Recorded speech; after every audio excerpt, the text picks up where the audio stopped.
स्वाम इंटेलिजेंस की बात को आगे बढ़ाते हैं। Welcome back. स्वाम से हम क्या सीख सकते हैं? हम फोरेजिंग सीख सकते हैं, जानवर किस तरीके से खाना अपना जमा करते हैं। हम कम्युनिकेशन स्टाइल सीख सकते हैं।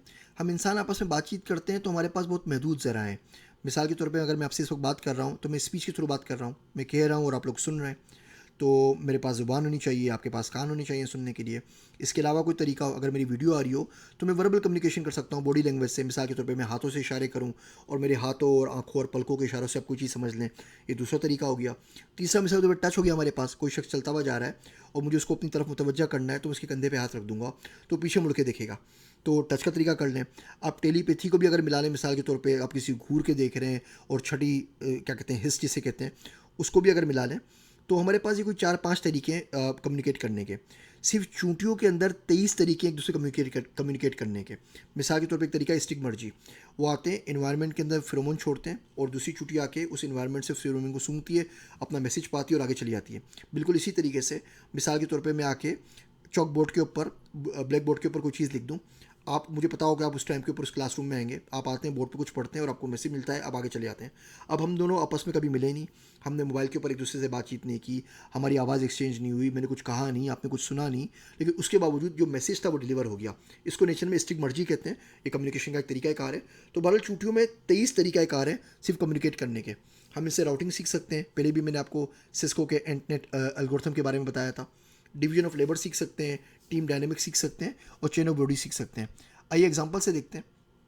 चूंटियों का एक नेस्ट है और कोई ना कोई फूड सोर्स है। इस पूरी फील्ड को हम स्वाम इंटेलिजेंस में एसीओ या एंड कॉलोनी ऑप्टिमाइजेशन कहते हैं। अब एक जो चूंटी अपने घर से निकलेगी तो उसको नहीं पता खाना किस तरफ है। एक चूंटी एक रास्ते पे चलेगी और दूसरी चूंटी दूसरे रास्ते पे चलेगी, दोनों का मकसद एक ही है। अब आप देखें, इसमें एजेंट्स है हमारे पास, एजेंट चूंटियाँ हमारे पास है। इन्वायरमेंट है, जिस भी शहर में, गांव में, कस्बे में जिस जगह पे रह रही हैं, ये इन्वायरमेंट है। परसेप्शन है, ज़ाहिर बात है चूंटियाँ सूंघ सकती हैं, चूंटियाँ देख सकती हैं। हमारे पास गोल है, गोल दोनों का है कि हमें खाने की तलाशों में खाने तक पहुंचना है। एक्शन है, इनको चलना है, आगे चलना है, पीछे चलना है, सीधे हाथ पे चलना है, उल्टे हाथ पे चलना है, ये तमाम एक्शंस देती हैं। अब ये चूंटियाँ निकलती हैं, उन्हें कुछ नहीं पता होता, टोटली रैंडमली अपने पाथ चूज़ करती हैं कि किस पाथ पे जाना है। अब एक चूंटी एक रास्ते पे चल रही है, दूसरी चूंटी दूसरे रास्ते पे चल रही है। अब क्लियरली जो भी चूंटी शॉर्टेस्ट पाथ के ऊपर होगी वो खाने तक सबसे पहले पहुंच जाएगी। दूसरी चूंटी कोई घूम कर आ रही है, पहली चूंटी का सीधा साधा रास्ता है। ये उस रास्ते पे जाते हुए और वापस आते हुए एक केमिकल अपने जिस्म से ड्रॉप करती हैं जिसको हम फ्रोमोन कहते हैं। इसी को देखते हुए डिजिटल फ्रोमोन बनाए गए हैं।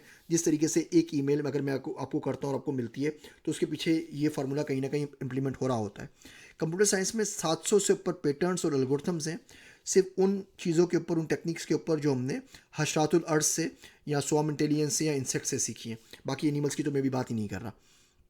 अब ज़ाहिर बात है जो चूंटी बड़े रास्ते के ऊपर है उसको वापस पहुंचने में टाइम लगेगा। अब जब दूसरी चूंटी निकलेगी तो वो फेरोमोन को सूंघेगी। अब ज़ाहिर बात है जो चूंटी वापस आ चुकी है उस रास्ते के ऊपर फेरोमोन की 2 लेयर्स हैं।